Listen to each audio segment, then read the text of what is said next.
I've been such a good person in my life, and I cared so much for so long until I pretty much realized that there were people destroying me, and I had no clue why, and that I spent almost all my life around no family at all. Well, pretty much all my life. And then I got pregnant, and I really do believe that I reincarnated God as my son, the only God that will ever reincarnate.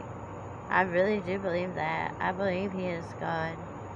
And I think it's the most offensive thing ever that people have been so disrespectful to him, because I believe he's very powerful, and he's so smart, and he's so knowledgeable, and he amazes me, and I believe I deserve that, because I really went my whole life with no family. I really got tortured my whole life, and there really wasn't a reason for it.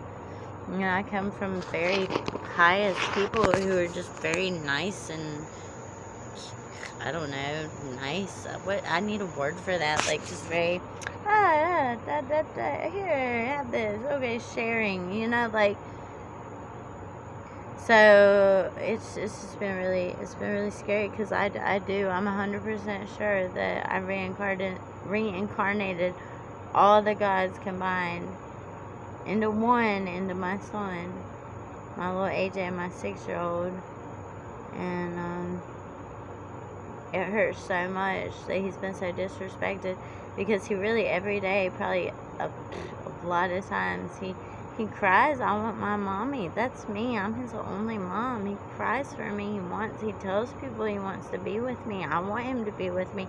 It is literally the most painful thing in the world to not be with him, for both of us. And then he's also being put through physical pain, and I'm like, why do you talk about God, but you don't respect God on earth? It's very scary. So I'm sure that he is that, and honestly, like, the only thing I've ever, like, it's like they've wasted 40 years of my life, because every second of my life is precious, and every second of AJ's life is precious to him and to me. And, like, really, more than anything, we want to spend that precious time together. Like, that's why he was in my uterus originally and came out of me, because that's the whole point. When you have a baby, it's like the person you spend the most time with as a mother. Like, that's what a baby that comes out of you is. And it's just so offensive. It's so scary.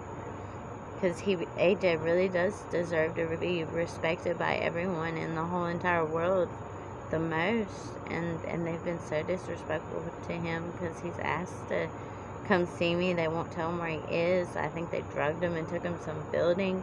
I mean, he's been raped. It's horrible, and it's like they're so scared of getting in trouble. And, like, honestly, we 100% do not care to cause problems for them, as far as how much it is worth for me and him to just have each other and get away from the whole situation, at least long enough to heal from, like, the emotional and mental and psychological damage of, like, what we've been through our whole lives, being these prisoners of war. So it's been really hard. So we really don't like America, and I really refuse to have him called American, because I've been a prisoner of war my whole life. Just him being born on a piece of dirt does not make him an American. I mean, if he wants to call himself an American something, sure, but I mean, we're prisoners of war of America. And apparently Denmark's part of America too, because we're prisoners there,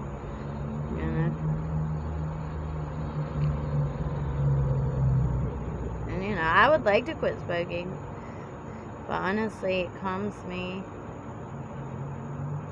It makes me feel a little better, because I am emotionally hurting without my son with me, and knowing he's in danger, and being hurt and crying and upset. Like, and sometimes people laugh about it. Like, he's not acting like he's always just pure emotion. Like, I started realizing I don't think anyone acts. I think it's always just pure, real emotion.